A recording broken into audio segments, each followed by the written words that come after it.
విద్యార్థులారా, ప్రతిరోజులాగే ఈ రోజు మంచి రోజే. కష్టాన్ని నమ్ము, అదృష్టాన్ని కాదు. సో కష్టపడు, చక్కగా చదువు. సరే, పాఠ్యాంశాలకు వెళ్దాం. ఈరోజు మనం చార్లెస్ రాబర్ట్ డార్విన్, ఈయన ఇంగ్లాండ్ దేశానికి చెందినవాడు. He was Born in England. ఈయన జీవ పరిణామం గురించి చెప్పిన సిద్ధాంతాలను మనం డార్వినిజం అని మనం పిలుస్తాం. సో ఈ రోజు వీడియోలో మనం డార్వినిజం గురించి నేర్చుకోబోతున్నాం.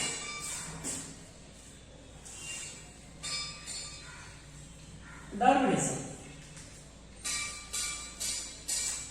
ఈయన ఆ పేరులో ఉంది Darwin. Charles Robert Darwin was Born in England 1809. Darwin proposed natural selection,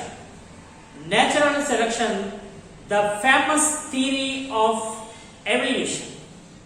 so పరిణామ సిద్ధాంతానికి సంబంధించిన ప్రకృతి వర్ణం, న్యాచురల్ సెలక్షన్ ని ఈయన తెలియజేశారు. ఈ ప్రపోజ్ న్యాచురల్ సెలక్షన్, దీన్ని మనం ప్రకృతి వర్ణము అన్నాం.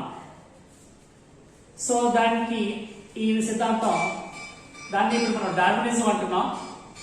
ప్రకృతి వర్ణం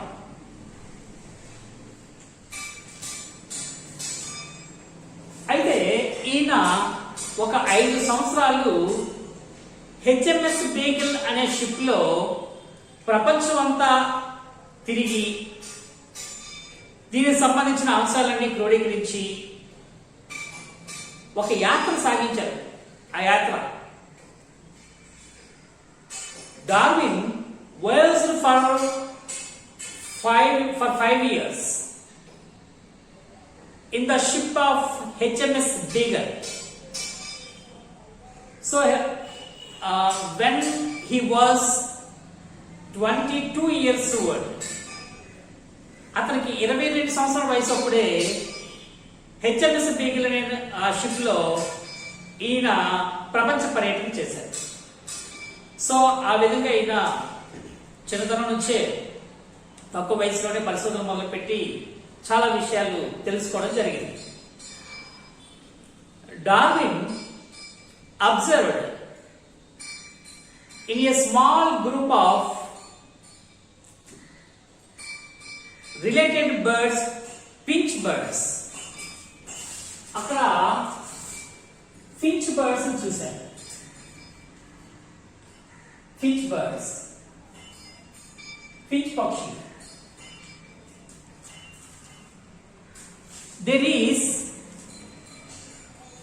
He observed the difference in structure of these finch birds in the Galapagos Islands. In Galapagos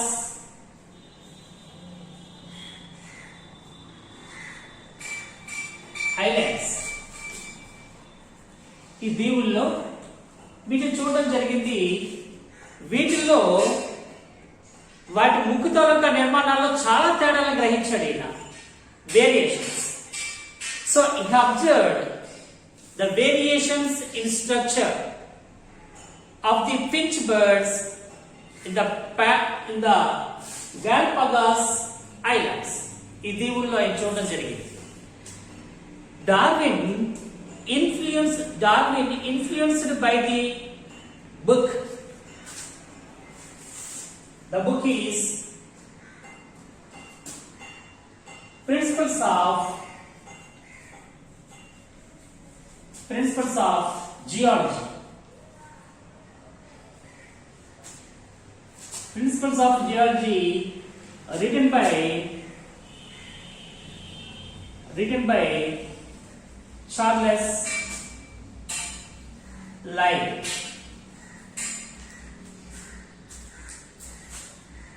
Darwin, influenced by the book of Principles of Geology, written by Charles Lyell. In this book,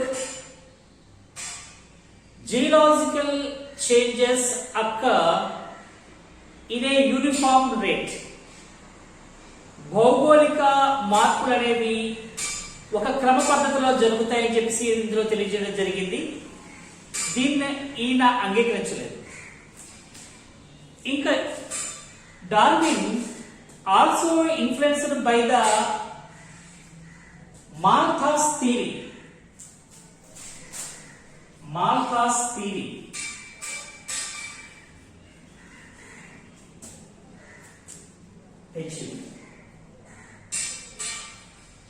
Malthus theory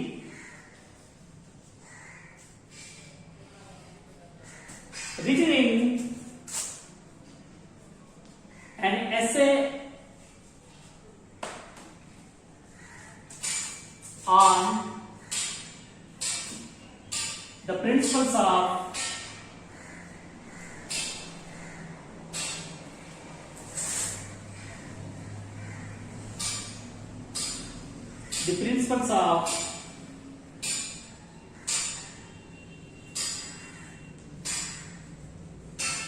population, Janaba Siddhartha, principles of population.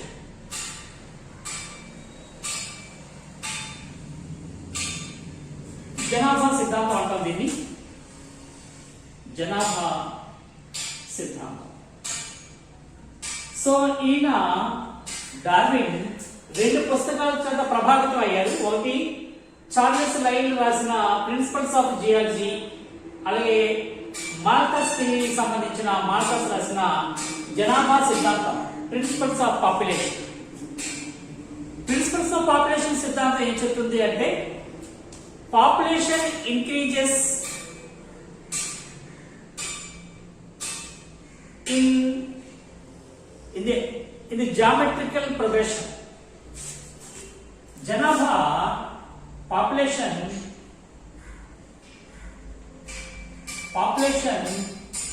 grows. Population grows geometrical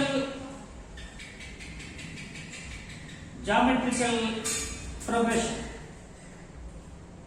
గుణశ్రేణి.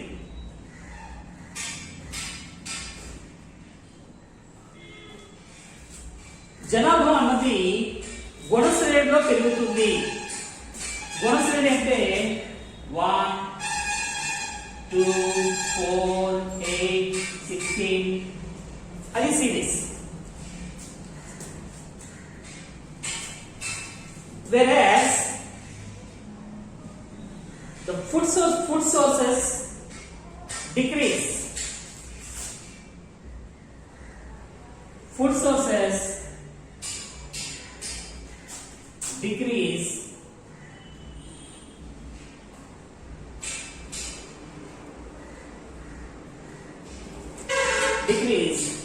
arithmetical progression.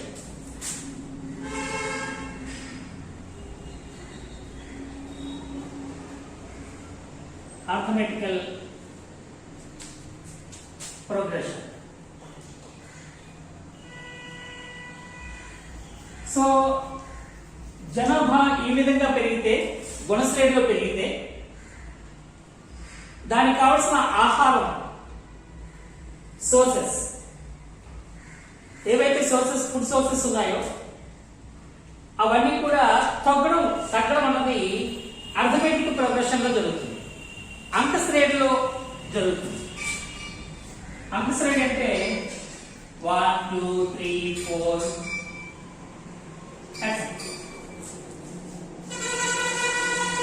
So జనాభా గుణశ్రేణిలో పెరుగుతుంటే food sources arithmetic progression లో ఉంటుంది. So అప్పుడే మనకి ఆహారం సరిపోదు. So Darwin influenced by these two ideas and proposed influenced by these two ideas he proposed natural selection. ఏదైతే మనం ఇంత చెప్పిన ప్రకృతి వలన అది ప్రతిపాదన చేశారు. Natural selection.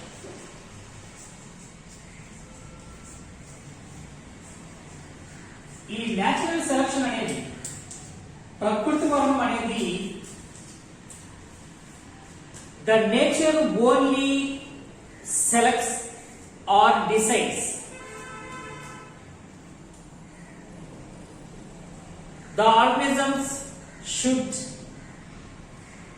survive or perish in the nature.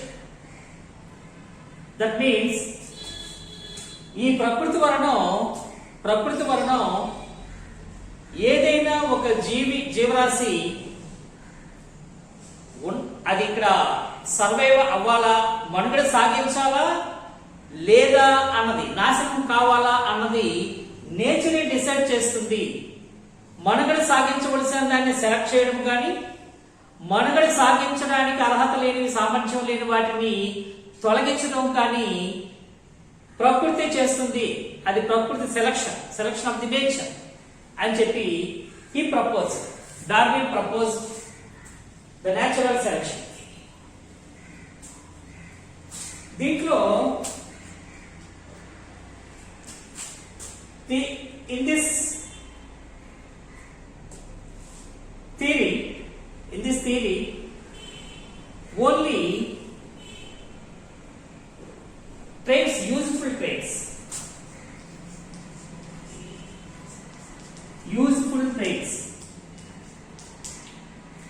ఉపయుక్త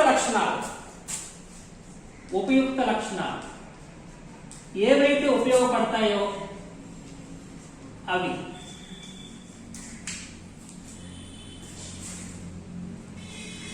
these useful traits will be continue in the nature, will be survived, where if these traits are no useful, if the traits are no useful, they will be perished or eliminated by the nature. So ఏవైతే నిరుపయుక్తమైనవి కానీ, not useful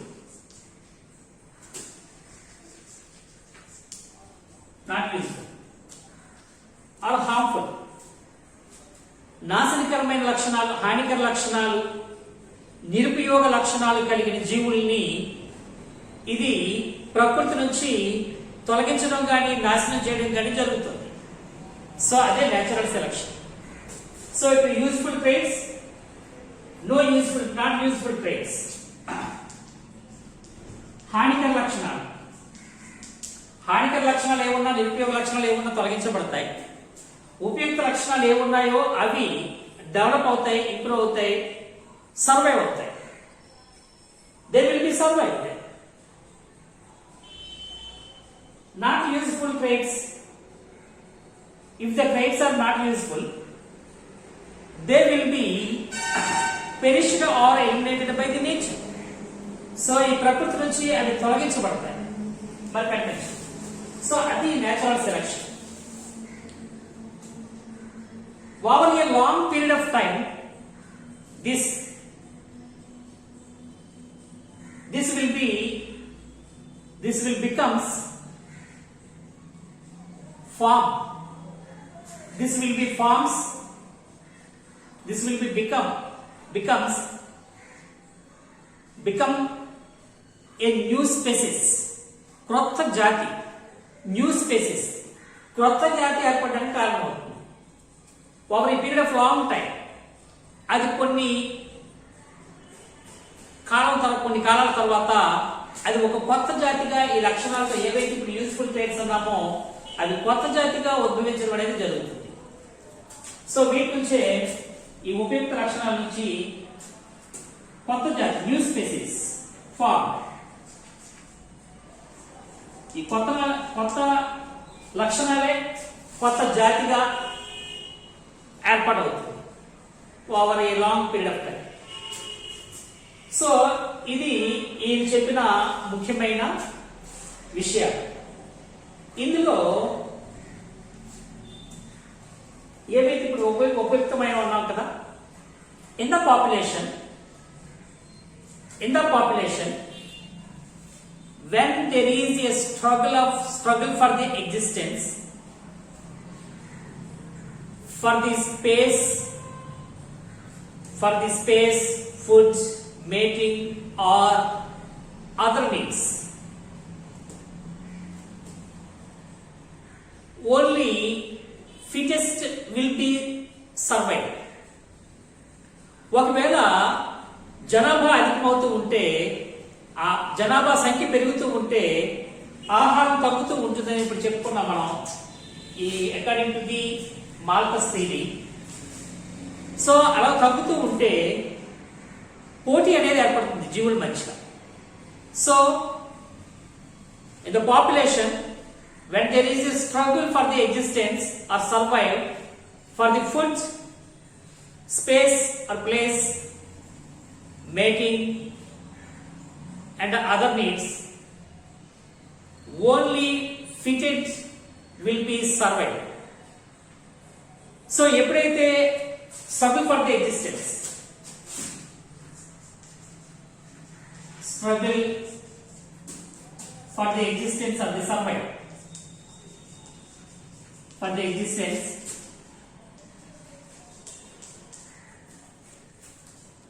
so ఇది మనుగడ కోసం పోరాటం అంటాం. దీన్ని మనుగడ కోసం పోరాటం. జీవుల మధ్య పోరాటం అనేది జనరల్ గా జరుగుతున్నది. It's common thing. For the existence, for food, ఆహారం కోసం, స్థలం కోసం, అవి జీవించడానికి కావలసిన స్థలం కోసం, అలాగే ప్రత్యుత్పత్తి కోసం దానికి వ్యతిరేకమైన ఒక సెక్స్ ని ఎన్నుకోవడం, సెక్స్ జీవిని ఎన్నుకోవడం కానీ, మేటింగ్, ఫర్ ది మేటింగ్,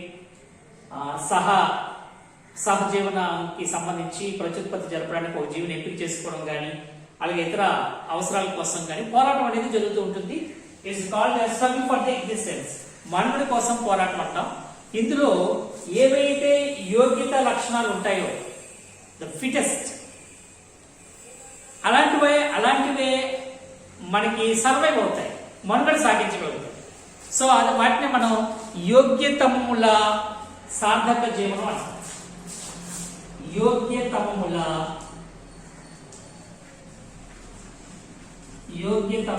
సార్థక జీవనం. దీన్నే survival of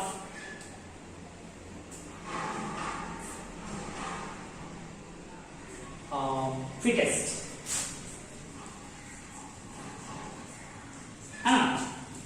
survival of fittest అని దీన్నే మనం చేస్తాం.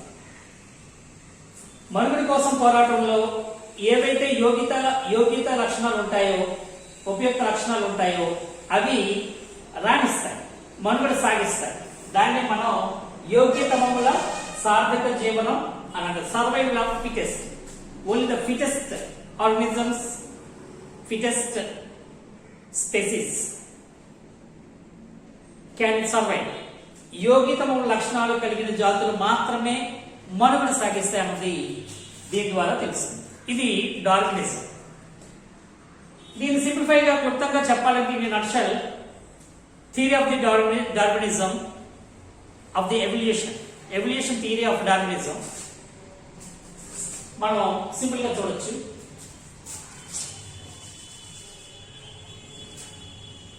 న్యాచురల్,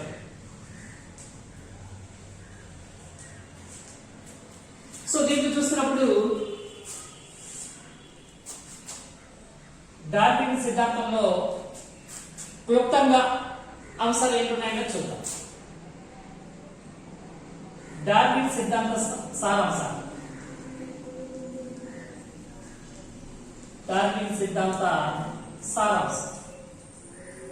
అంటే వీటన్నిటిని బట్టి ముఖ్యమైన అంశాలు మనం చూడబోతున్నాం. That is the evolution theory of Darwin in a nutshell.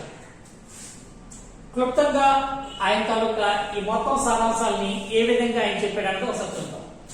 The first one, a group of population, an organism has variations. So ఇక్కడ వేరియేషన్స్ అనేవి ఈ కొత్తగా వచ్చిన ఉపయుక్త లక్షణాలు అనేవి కొత్త జాతులుగా ఏర్పడతాయి. వీటిని మనం వేరియేషన్స్ అంటాం, కొత్త లక్షణాలు, ఆ వైవిధ్యాలు. సో ఆ వైవిధ్యాల గురించి చెప్పిన ముఖ్యమైన విషయాలు ఏంటి అంటే డార్వినిజంలో a group of a population, an organism has variations. All the members of the group are not identical. ఒకవేళ వైవిధ్యాలను సంతరించుకుంటే, ఒక జనాభాలో ఒక సమూహము వైవిధ్యాలను సంతరించుకుంటే అన్ని జీవుల్లోనే అవి ఒకే విధంగా ఉండవు. ఆ గ్రూప్ లో, ఆ సమూహంలో అన్ని జీవులకి అవి ఒకే విధంగా ఉండవు అన్నది ఒకటి. So the members of the group are not identical. అన్ని ఒకే విధంగా ఉండవు, not identical.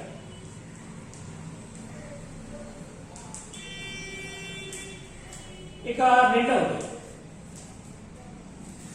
Variations pass on.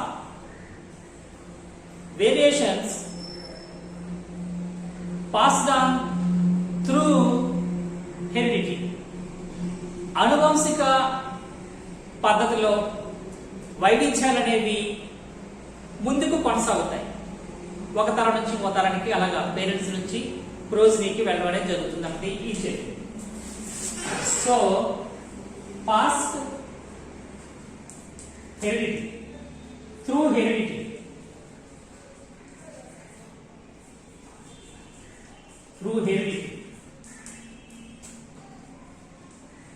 So ఈ విధంగా హెరిడిటీ ద్వారా ఈ లక్షణాలన్నీ ముందుకు వెళ్తాయన్నది ఈయన చెప్పిన ముఖ్యమైన అంశం.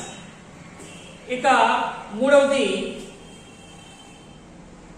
ఎవల్యూషన్. అంటే ఏవైతే పరిణామ సిద్ధాంతం ఉందో, ఈ పరిణామం అనే క్రమం జరుగుతుందో, ఇది evolution is a slow and continuous process. Evolution.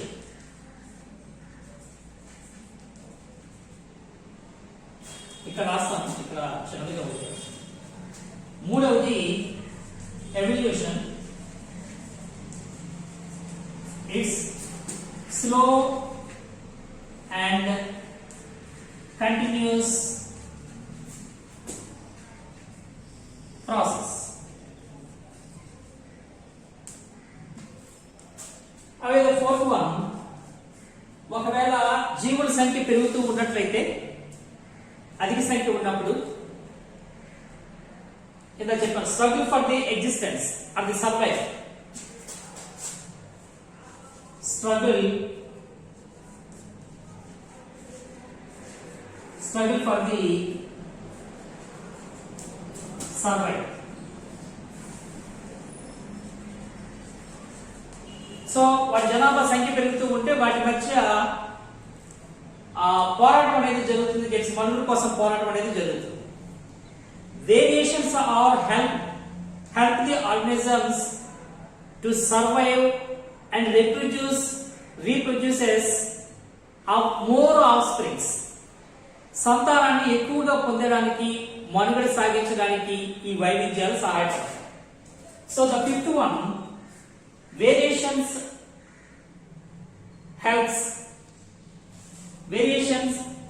help the organisms to survive and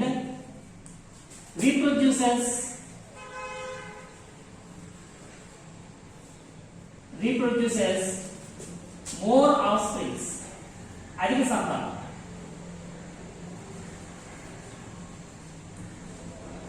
more ఆఫ్స్ప్రింగ్స్, అధిక సంతానాన్ని పొందడానికి కూడా ఇది సహాయపడుతుంది. అంటే పాపులేషన్ డెవలప్ అనేది జరుగుతుంది. The sixth one, it will be a common feature. ఈ వైవిధ్యాలు సాధారణ లక్షణాలు కొన్నాళ్ళ తర్వాత సాధారణ లక్షణాలుగా మారిపోతాయి. బికమ్స్ ఏ సాధారణ లక్షణాలు. That means a common feature గా మారుతుంది.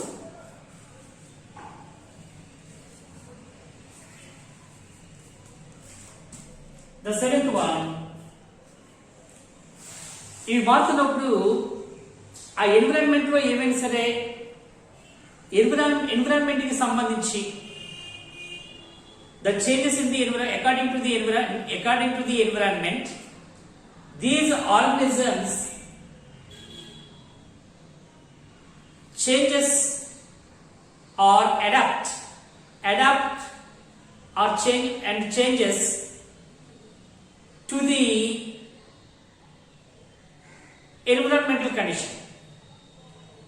సో ఇవి మార్పుల్ని అనుకూలనాలని పొందుతాయి.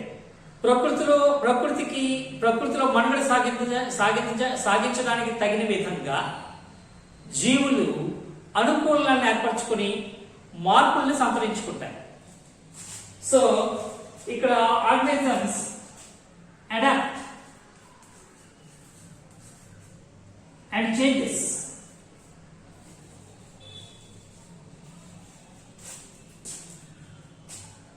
to the new conditions of the environment.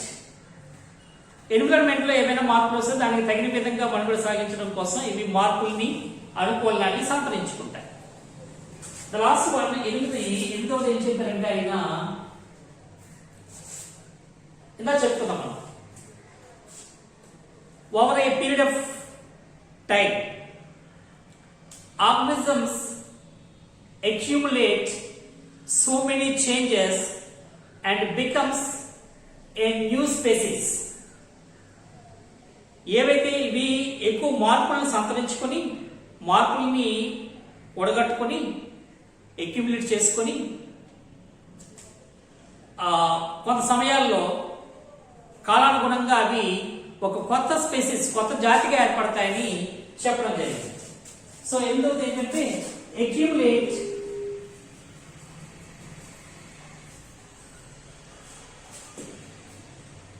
so many changes become a new species.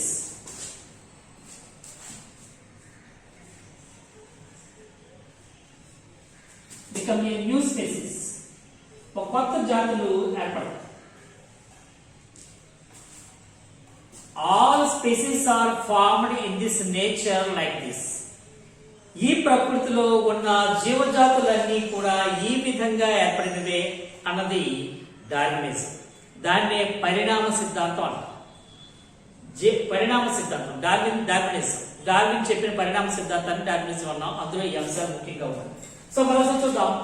Darwin అన్నప్పుడు ఇద్దరు ఎవరు చార్లెస్ లైల్ అండ్ మాల్థస్ తాలూకా పుస్తకాలు దాని తాలూకా ఐడియాస్ ని ఫామ్ చేసుకుని నేచురల్ సెలక్షన్ ని ఈయన ప్రతిపాదించడం జరిగింది. ప్రపోజ్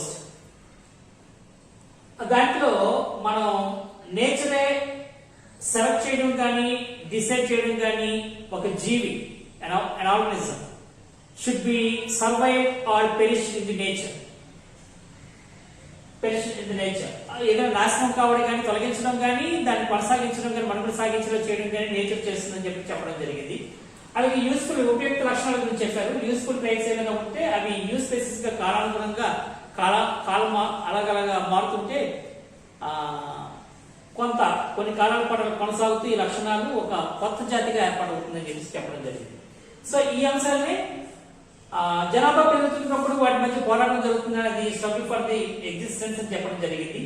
అలాగే అందులో ఏవైతే ఉపయుక్త లక్షణాలు ఉన్నాయో అవి సర్వైవ్ అవుతాయి, మిగతావి నాశనం అవుతాయి అని చెప్పేసి సర్వైవల్ ఆఫ్ ఫిటెస్ట్ అని చెప్పేసి ఆయన యోగ్యతముల సార్థక జీవనాన్ని చెప్పడం జరిగింది. వీటన్నింటినీ క్రోడీకరించే మనం ఇప్పుడు ఆయన క్లుప్తంగా ఆయన సారాంశం ఒకటి ఒక పాపులేషన్ తాలూకా ఒక సముదాయంలో ఏవైనా సరే వేరియేషన్స్ వైవిధ్యాలు వస్తే అన్ని జీవులకి అవి ఒకేలా చెప్పడం ఒకటి. ఒకటైతే నాట్ ఐడెంటికల్. రెండవది ఏవైతే వేరియేషన్స్ ఉన్నాయో అవి తర్వాత తరానికి ఆ వైవిధ్యాలు అనేవి వంశపారంపర్యంగా అనువంశికంగా వెళ్తాయని చెప్పేసి అనువంశికంగా అవి వెళ్తాయని చెప్పేసి చెప్పడం జరిగింది. Through the pass through the heredity. ఇక మూడవది ఎవల్యూషన్ అనేది పరిణామక్రమం అనేది నెమ్మదిగాను అలాగే ఇది ఎప్పుడు కంటిన్యూగా జరుగుతుందన్నది స్లో అండ్ కంటిన్యూస్ ప్రాసెస్, అది ఎల్లప్పుడూ జరిగే ప్రక్రియ. The fourth one struggle for the survive or existence, జనాభా పెరుగుతున్న కొద్ది వాటి మధ్య పోరాటం అనేది జరుగుతుంది. సో దాన్ని మనం మనుగడ కోసం పోరాటం అనేది సంభవిస్తుంది. అలాగే to survive and reproduces more of springs. So ఈ వైవిధ్యాలు ఏవైతే ఉన్నాయో అందులో యూస్ఫుల్ ట్రైట్స్, ఆ వైవిధ్యాలు అనేవి తమ సంతానాన్ని డెవలప్ చేసుకుంటూ వాటి తాలూకా జనాభాని పెంచుకుంటాయి. అలాగే ఆరోది బికమ్స్ ఏ కామన్ ఫీచర్. ఈ వైవిధ్య లక్షణాల తర్వాత సర్వసాధారణ లక్షణాల కింద మార్పు చెందుతాయి, సాధారణ లక్షణాలు అంటాం మనం. అలాగే ఏడవది అడాప్ట్ అండ్ చేంజెస్. సో ప్రకృతిలో వచ్చిన మార్పులకి అనుగుణంగా అవి కొన్ని లక్షణాలని కొన్ని అనుకూలనాన్ని ఏర్పరచుకుంటే కొన్ని మార్పులు చెంది అక్కడ వాతావరణానికి తగిన అక్కడ వాతావరణంలో మనుగడ సాగించే విధంగా అవి మార్పులు చేసుకుంటాయి జీవులు. అలాగే అక్యుములేట్ సో మెనీ చేంజెస్, ఎన్నో మార్పుల్ని అవి తీసుకుని క్రోడీకరించుకుని ఒక తర్వాత తరంలో కాలానుగుణంగా అవి ఒక కొత్త జాతిగా ఉద్భవించడం అనేది జరుగుతూ ఉంటుంది. ప్రస్తుతం ఉన్న ఈ ప్రకృతిలో ఉండే జాతులన్నీ కూడా ఈ విధంగానే ఏర్పడ్డాయన్నది ఇంతలో భావన. సో అదే ఎవల్యూషన్ అంటాం, పరిణామం. జీవులు పరిణామం చెందే ఏకణాల నుంచి బహుకణాల వరకు, బహుకణ జీవులు, ఏకణ జీవుల నుంచి బహుకణ జీవులు, ఇన్ని రకాల వర్గీకరణ జరిగిన దాంట్లో ఈ పరిణామ క్రమం అనేది కనిపిస్తుంది మనకి. అది 9th క్లాస్ లో కూడా మనం నేర్చుకున్నాం. వర్గీకరణ, జంతువుల తాలూకా వర్గీకరణ, వృక్షాల తాలూకా వర్గీకరణలో మనం చూసాం. సో ఇది డార్వినిజం. ప్రియమైన విద్యార్థి ద్వారా మరికొన్ని విషయాలు తర్వాత వీడియోలో మనం తెలుసుకుందాం, చర్చిద్దాం. ప్రతి రోజులాగే ఈ రోజు మంచి రోజే. కష్టాన్ని నమ్ము, అదృష్టాన్ని కాదు. ఎవరైతే కష్టపడతారో వాళ్ళు అభివృద్ధి చెందుతారు. అది నిజాయితీ, అది దేవునికి సమ్మతమైనది.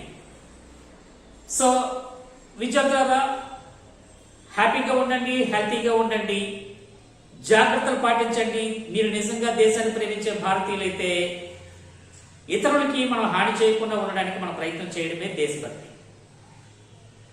కొత్త చెప్పిస్తానేమో. సరే, మళ్ళీ కలుద్దాం. అంతవరకు good bye, God bless you.